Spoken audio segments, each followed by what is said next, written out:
Good morning everybody, and welcome back for my second video about La Jolla, California, where I'll be talking a little bit about La Jolla Shores, the hiking trails of Torrey Pines, a few exhibits at the Birch Aquarium, flying at the Gliderport, and a few places at the Westfield Mall. I also want to add that I have another video about the kayaking tours, the caves, and what La Jolla is about if you just click on the link in my description or if you go directly to my page. So jumping right into La Jolla Shores, it stretches for a few blocks and you're only about a mile or two away from downtown La Jolla. It's a little over a mile of coastline going from the two giant beachfront hotels to a little past the Scripps Pier. I didn't stay at either hotel unfortunately, but I want to quickly let you know that they exist and show you how nice they are for whoever needs to know. The first is the historic La Jolla Beach and Tennis Club from 1927, and the second is the La Jolla Shores Hotel that has a nice ocean view restaurant that's open for walk-ins. This is the best beach in the area in my opinion to bring a family or if you have any kids. You'll find your typical activities from playing volleyball, sunbathing, surfing, boogie boarding. There's lots of fire pits where you can have bonfires in the evening, and you'll find many of the kayaking tours taking off for the sea caves. This is also the beach where you can snorkel next to thousands of leopard sharks in the summer. Every 4th of July weekend, there's a drone show that goes on for about 10 to 15 minutes where they come together and form American icons, all kinds of sea life, and they play patriotic music for the sound effects. It's no charge to watch or enter, but just consider it's a very crowded event, but well worth experiencing. Then behind the beach is a huge park that's popular for barbecues and playing more sports. There's 2 areas for public showers and restrooms, and a huge parking lot where you can park for free. There's also a boardwalk, and if you find Nico's Hot Dogs strolling around, I suggest giving them a try. They're very cool and nice people, and serve really good bacon-wrapped hot dogs with bell peppers and onions for $10. Then behind the 2 hotels is a street called Avenida de la Playa, where you'll find a few blocks of more shopping and dining options, including a few places where you can rent a kayak. I want to give a quick few shout outs to some restaurants. The first is a brunch place called the Shore House Kitchen that has a good sized outdoor patio and also some inside seating. I really like the Norwegian smoked salmon bagel sandwich that came with capers, cream cheese, and avocado. I also enjoyed the brioche breakfast grilled cheese sandwich, and there's also a small takeout area where they have special looking drinks on their coffee menu. On a quick side note, another good place if you want coffee or something fast, I suggest the Brick and Bell that has lots of positive reviews, more friendly staff, and they also have lots of scones, different kinds of cookies, and many other different goods. Restaurant number 2 is Sushi Mori that was voted best sushi in 2023. I got the fugu roll made with shrimp, crab, avocado, and some other sauces. Another roll I want to recommend is their crunch shrimp roll made with more crab, avocado, and shrimp tempura. They also have a few good options for dessert, but I had to go with their coffee and green tea macaroon ice cream sandwiches. Restaurant number 3 is Just Beach Burgers that's only a couple of years old and has already won a few best burger rewards. Pretty reasonable pricing on their menu, and the staff was also really cool. This is what their double cheeseburger looks like, and I would happily get it again. Then restaurant number 4 is Shore Rider. That's a good place for nightlife and to hang out and to have a beer. If you come for food, they have really good street-sized tacos where I got a trio of their chicken, shrimp, and carne asada.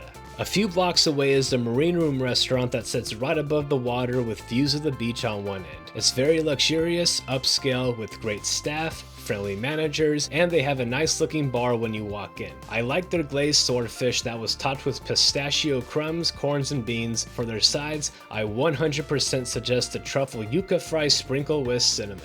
They're also known for their high tide dinners where the waves slam right against the windows, and they also have a band that plays when you walk in. It's a 4-course dinner for just over $165, so it's best to come for a special night or to celebrate an occasion. There's different options on the menu, but what I got were the baby octopus with squid ink, the tomato soup, the lamb leon made with red peppers and carrots, and the churro cheesecake for dessert. Now a hotel I want to recommend is the Hotel La Jolla by Hilton that's only around the corner from Avenida de la Playa. Their lobby was great, from the stylish looking chairs, couches, tables, the tall windows going from the ceiling to the roof, a small fireplace, and the staff was also great. Right outside is a bar with some more cool looking chairs. Past that is their pool area. This is what it looks like from the opposite angle, and they have a small fire pit in the corner. At the very top is their Sea and Sky restaurant that gives you panoramic sea and sky views, has tables all along the windows, and serves breakfast, lunch, and dinner. I only came for breakfast, and if you just just want to come up to enjoy the views and have something light, I recommend their granola bowl made with strawberries, blueberries, and bananas. I loved when I first walked into my room. It had a nice little balcony looking at all the palm trees. The room was very clean, had lots of space, a TV, and I also thought it was cool how the bathroom had a shower where you could see right through it.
So before talking about Torrey Pines and the Birch Aquarium, I want to quickly mention a few things about the Scripps Pier and the Scripps Institution of Oceanography. The very first buildings are right in front of the pier with a small walkway that gives you panoramic beach views. You'll find a brunch spot called Caroline's Cafe located on a second floor that has ocean and cove views in one direction, and then the Scripps Pier being almost in front of it. I suggest either the 3 large blueberry pancakes or the breakfast burrito with a side of fresh fruit. As for the Scripps Pier, it was built in 1988, it's just under 1,000 feet, and there's a good viewing platform right next to it that gives you a good look out of the beach. The pier is closed to the public, but you can take a walking tour by the Birch Aquarium that goes on once or twice a week for roughly 90 minutes, along with exploring some tide pools just north of the pier. You can find more information on the Birch Aquarium's website, which I have in my description. Now if you're standing in front of the pier and then turn around, you'll notice parking lot P007. If you go all the way in the back and then go up the wooden set of stairs, you'll come across another parking lot. In the back of there is a concrete set of stairs. Take that up and you'll be right in front of the Pinpoint Cafe that has 2 or 3 small wooden sitting areas with ocean and pier views like no other cafe around. It's another great place for coffee and is full of more positive reviews. If you walk a little further up the hill, you'll come across both the Geophysics building and the P010 parking lot. It's here where a small coastal trail begins and first starts off with a lot of grass, green space, different plants, and cactuses. There's a few different lookout spots to enjoy some views, but when you're in front of parking lot P011, you'll find a vista point with 3 little rocks and a small plaque in front of them that tells you the directions of the solstice each season that I found pretty neat. Then lastly, if you make your way up some more wooden stairs, you'll be in front of the Marine Conservation and Technology building. Walk to the end of this little street and you'll come across this little area with nearly perfect views of both the pier and the cove. You can also park up here for free up to an hour. It's right off La Jolla Shores Drive and you turn into Biological Grade, or you can just park somewhere on La Jolla Shores Drive and it's just a short walk away. So when you're in this area, I highly advise you to visit the Birch Aquarium that has a huge parking lot with a 3-hour time limit, and general admission is around $30. Just outside are 3 large whale-tail fountains that are next to a small cafe. When you first walk in, you'll come across a gift shop before walking in the main center, whereas you can see a big part of it is under construction for new exhibits coming out in the summer of 2025. Outside on one of the patios is a huge area with a few different tide pools where you can look at some sea urchins and see some fish, including the Garibaldi, which is the California state fish. Looking down, you have direct views of the Scripps Pier and more great views looking south. There's another outdoor patio nearby where you'll find a big tank full of sharks, stingrays, and other kinds of fish. Then inside, you'll find another big tank where the blue penguins swim right up to you. They're also the smallest penguins in the world that live out in Australia and New Zealand.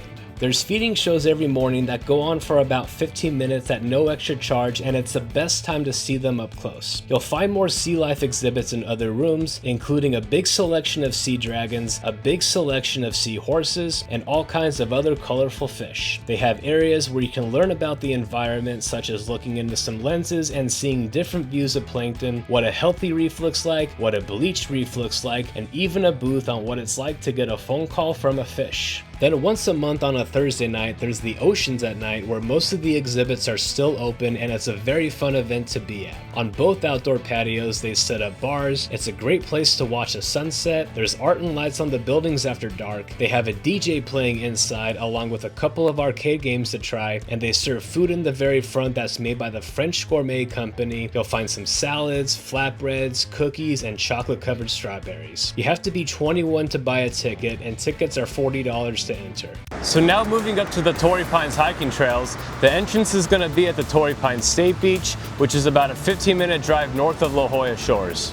The State Beach has parking for $20 on the weekdays and $15 on the weekends. You can either park there or drive up a few small hills to the two parking lots in front of the Visitor Center, aka the Torrey Pines Lodge, that will save you about a mile walk one way. Inside are exhibits of animals and marine life that live in the area, and just in the back are views of the wetlands looking north and looking east all the way to the 5 freeway. As for the hiking trails, the most popular ones start at the parking lot across from the Visitor Center. The first is the Red Butte that you can get to in a few minutes. You'll get 360-degree views of the walking trails and hikers behind you, more views of the cove, and of course it's a popular place to get your selfies and pictures. The second is the beach trail, which is about 3/4 of a mile one way downhill, including walking down 100 steep steps, and I enjoyed seeing the rock formations. You then walk down another smaller set of steep steps before reaching the beach. This is what it looks like at the bottom, and just over that big rock is the popular Black's Beach. Going back to talking about the trails, they all interconnect and total roughly between 2.5 to 3 miles. They're all pretty easy. You don't have to be super fit or super experienced, but you just gotta come prepared, especially with lots of water. I also want to add that there's 2 lookout points included. The first is the Razor Point, where you have these views looking south and these views looking north. The second is Yucca Point, that will give you similar views looking south and similar views looking north. So one more trail I quickly want to mention that's in a separate area is the Guy Fleming Trail, that will be one of the first trails you'll come across. This trail is between the parking lot of the State Beach and the parking lot of the Visitor Center. There's a few parking spaces next to it, but don't count on these being empty if you come on a weekend. In my opinion, this is one of the easiest trails. It's simply a 5-minute walk to the coastal bluffs and has another 2 vista points. The first one will give you great views of the La Jolla Cove, but if you walk another 5 minutes north, the other vista point will give you amazing views of the Torrey Pines State Beach and the 101 highway. So if you leave the Torrey Pines State Beach and go south for a few miles, you'll come across the Gliderport, which is good for paragliding and hang gliding. I went paragliding for $200 and then an extra $75 for the photo and video pack. Flight time was 20 minutes and was a very fun, exciting experience. We flew over some coastal homes, flew above Black's Beach, and turned around right before the Scripps Pier. We went north for a little bit, flying over the Torrey Pines golf course, getting close up to the cliffs, and got a good wind rush when we made some sharp turns. I also enjoyed hanging out on their outdoor patio that's behind the grass area where the paragliders get ready. You watch them fly all over. It offers panoramic ocean views, some seats facing the La Jolla Cove, a good sized bar, then above is a smaller patio with more seating and gives you similar views. Every weekend they cater wood fire pizza, where I ordered the pepperoni and it absolutely tasted amazing. Then there's the Cliffhanger Cafe, where you can get sandwiches, hot dogs, burgers, and ice cream. The Gliderport has its own parking lot, and there's also lots of street parking. When you're here, I advise you to take a short walk across the street and check out the front of the Salk Institute that's very special for its architecture. Here you'll find a few small waterfalls and ponds. The only way inside is to take an hour walking tour for $25.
So about another 10 to 15 minutes east of Torrey Pines, you'll come across the Westfield Mall, which is one of the biggest shopping areas around. Everything is nicely decorated with a big fountain in one area, another fountain full of dolphin sculptures, a pond with fish fountains that has a good number of different goldfish, more sculptures of two red giant high heels, and other kinds of impressive looking artwork. There's too many stores to mention everything, but naming just a few, there's Nordstrom's, Tesla, Sephora, Vans, Macy's, AMC, and 24 Hour Fitness. One place that stands out is a bar called Raised by Wolves, where you sit at the fireplace and rotate 180 degrees to get in. The vintage looking interior, the lamps, and the giant fountain at the bar all make it a very fun place to be. You need a reservation because it is small inside and fills up very quickly. An Italian restaurant I suggest you visit is Lucrezia, that has another nice atmosphere and beautiful decor. There's a nice lit up bar and lots of fire tables. All the staff I met were great and outgoing people. As for the food, I suggest the Mezze Salsiccia Pasta, which is a bit spicy, just a small warning if you don't do well with spicy food, and it's another great place if you like pizza. Then for dessert, I suggest stopping in the Venchi Gelato that gets their chocolate and gelato from Italy. There's lots of different chocolates that you can take home in a goodie bag. Just to let you know, the lines do get pretty crazy during peak hours, so plan wisely, and you can pay extra to have your gelato gourmet style, which are these different types of chocolate fillings. Then finally, there's the La Colombe coffee roasters if you want good quality coffee. It's also very popular and full of more positive reviews. A cool nearby attraction along the 5 freeway is the San Diego, California Temple with its towering and beautiful architecture. Unfortunately, the grounds are closed due to renovation, but there's still many places nearby where you can get a good view. One of them is the trolley line across the freeway and the parking structure next to it. This is the Noble Drive stop, and you can take it to many other areas around San Diego.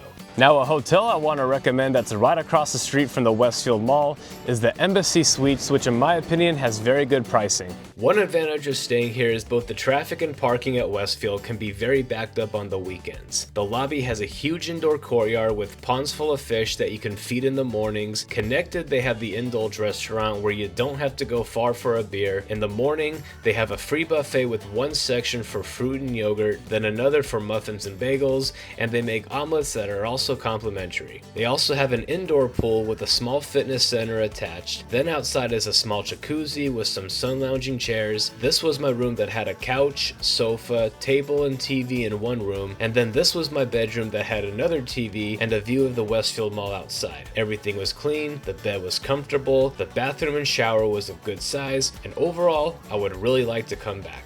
So this is the end for my second video about La Jolla, and in my next one I'll be talking both about the downtown area and the Bird Rock area.